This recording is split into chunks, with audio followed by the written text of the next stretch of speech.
The success of Uwe Rosenberg's patchwork in 2014 seemed to inspire a lot of game designers to incorporate polyominoes in their own creations. It's not that patchwork was the first game to use polyominoes.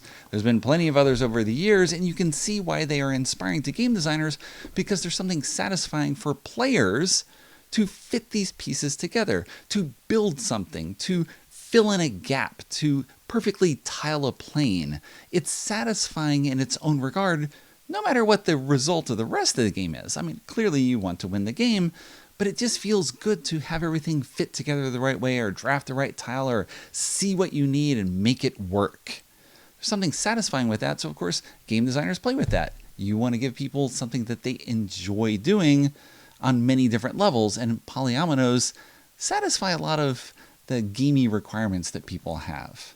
A new title that uses polyominoes, specifically pentominoes, that is 5 squares linked together in different ways, is Queenz, designed by Bruno Cathala and Johannes Gupi, that is being released by Korean publisher Mandu Games in Korean and English, with licensed versions surely to follow from various companies.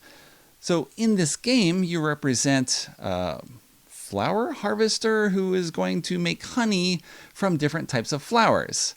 A little unclear on the story, but it sort of works out. You are harvesting flowers from a field, and then you are going to plant them in your own field to make honey from them.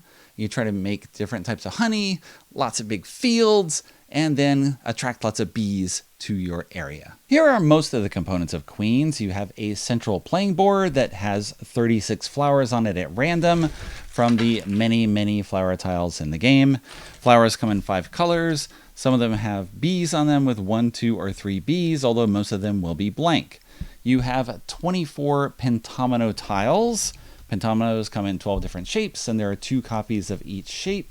You lay out 5 at random on the playing area. Each player gets their own board, which also has 5 cylinders in the 5 colors of the flowers, along with 3 hive tiles. On a turn, you're going to take one of 2 actions. Your actions primarily are going to be taking flowers from the field. You look at the row or column where the gardener is located, and you are going to take 1 to 3 tiles from that row. You can take any single flower that you want and add it to your personal player board.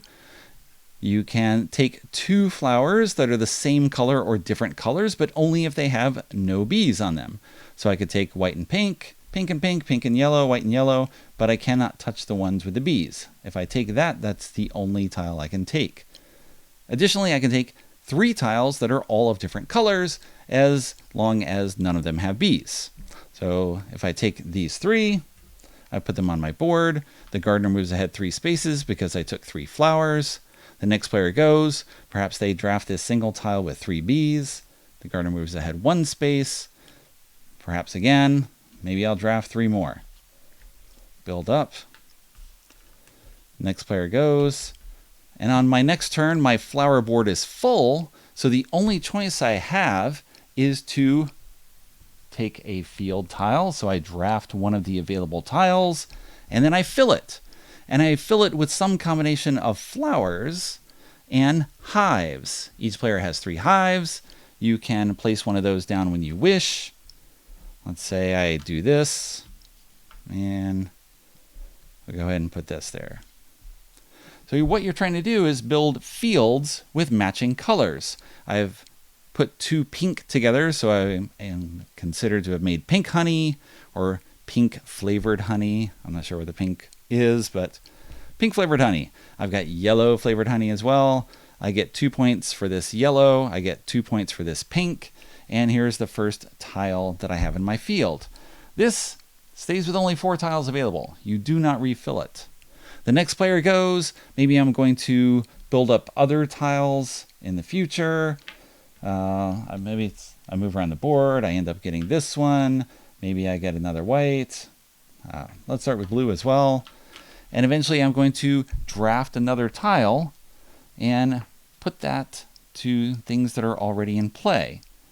And I can add to what I've built before. So I'm extending my pink, so I'm going to get 3 points for pink in this case. Maybe 2 white, maybe a blue here, and I'll put another hive here. So now I get 2 points for white, 3 for pink. I add 5 points to my score which is kept on this little hexagonal track, upon which you might misplace the pieces as you move them. And in addition to pink honey, I now have white honey. If you get up to all 5 colors of honey, you take the top available bonus tile, which is 10 points for the first player to do so, and then it goes to 6, 5, and 4. So you want to be first, but you are also rewarded for making big collections of colors. If I can add to my pink every single time, then I'm going to score for that color multiple times over the game, which might be worth more points than getting this bonus honey pot. The hives don't score during play. Instead, they score only at the end of the game, and for each hive, you're going to look at the 8 spaces around it, and you get 1 point for each bee that's adjacent to that hive. So right now, this hive is worth 2 points, and this hive is also worth 2 points. So ideally, you can double up on all the bees in order to score them multiple times with the 3 hives that you have in the game. If you draft a tile with a single bee on the game, instead of putting it in your reserve, you can choose to swap that tile with any in your display, and you put the one that you swap into your field. So now I've drafted that single one. I'm going to score it for both of those hives. I've got a blue one here, so whenever I next add to my display, I can put this blue one here, and now I'll get blue on the board as well, and be on my way to 5 colors. The game ends the round that someone puts down a 5th tile. So you don't have long to build. You build 5 tiles. Each other player has 1 final turn. In that final turn, you can take flowers and hives and put them down. Even if they don't fill all 5 spaces of a field, you can still put them out so that you at least get some value from what you've collected. Additional minor elements to the rules: if the gardener moves around the board and it lands on an empty row or column, then the player who moved the gardener to that row scores a point. And then you refill that row or column at random with the tiles from the display. So it gives the player an incentive to move something to that row or column, although you have a disincentive to do so because you don't know what the player is going to get. If you take the last field tile from the display, you get a point, and then you refill that to 5.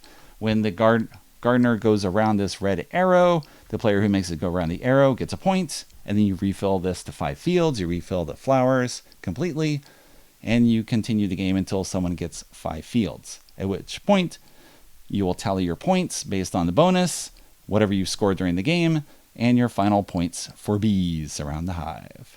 There's an overview of Queenz, which I played 5 times on a preview copy from Mandu Games with 2 and 3 players. As you might expect, with 2 players, you have a lot more control because I'm going to move, you're going to move, I'm going to move. And so we have a very good idea of where that gardener is going to end up, and it's much easier to stifle someone from getting a color or placing them in a spot where they don't want to go because everyone's racing to get 5 colors. Additionally, you might be trying to maximize the points for a particular color. If you're trying to get blue, I want to make sure that you don't get blue to add to the 6 blue you already have because you want to place another tile there and get 7 blue now and then 8 blue on the next one and so on. So you have a lot more control, and in addition, you of course see what the other player is collecting. If I know you have 6 tiles in your display, I know you're taking a field next turn. So then I want to move the gardener somewhere that I want to go, because you can't stop me from getting what I want after I move that gardener. So there's lots of considerations in the 2-player game, something that Cathala specializes in. He loves 2-player experiences, and it really shines in here. I don't know if it's all credit to him or to Johannes Goopy. It's Goopy's first design credits. I don't know what style of game that designer likes to do, so I'm giving credit to Cathala that may not be due. Okay. With 3 players, of course, there's more competition, but there's more going on in general because you have fewer turns in each circuit of the board. With 2 players, you have a lot more control and you can plan ahead a little bit more. You see all the colors available. You know what's short. You know what you're desperate to get in order to get that 5 color bonus. So you're able to watch a little bit more. With 3 players, you go around the board more often, which means you're going to fill the board more, you're going to fill the display of fields, and you'll have a little bit more going on. It's a little harder to stick someone and make it impossible for them to score. Not completely impossible. You can do it, and I have done it. And you want to do that. You want to profit yourself and at the same time hinder the next player. If you can do both of those at the same time, super. The main drive in the game, of course, is that you can get 1 to 3 flowers on a turn. Generally, when you're getting 1 flower, you're going to get something with bees on it that you're trying to maximize points from the hives. When you get 3 flowers, you're rushing to fill a field. So you kind of have this pull, this tug of war between the players, because someone usually is trying to grab 3 flowers at a time and fill fields quickly. They're not worried about the bees. They just want to get to 5 fields and end the game before you can profit well from what you're doing. So if you're focusing too much on bees, then you're not going to put out many tiles, and you're probably not going to score much in the way of flowers, probably not get the 5-color bonus. Hopefully you score lots from bees, but if that person can just crank out those fields quickly, then you run out of time to score. So there's this real tension in the game between those poles, those attractive elements of trying to maximize bees, but trying also to fill fields, because it feels terrible when someone completes 5 fields and you, as your last effort, just have a couple of flowers to put out for your 4th field. It feels like, what did I do wrong here? This doesn't mean you will lose. You can still score more points than someone who is just recklessly putting down flowers wherever they want, because you also need to fit the fields together nicely. So you got nice little puzzle elements as you're trying to put those pentomino tiles together and maximize the scores in various ways. Possibly drafting ahead of someone else to take what you think they want, because you only have 5 available at a time and you see what is out there and can probably get a good idea of what they want to take.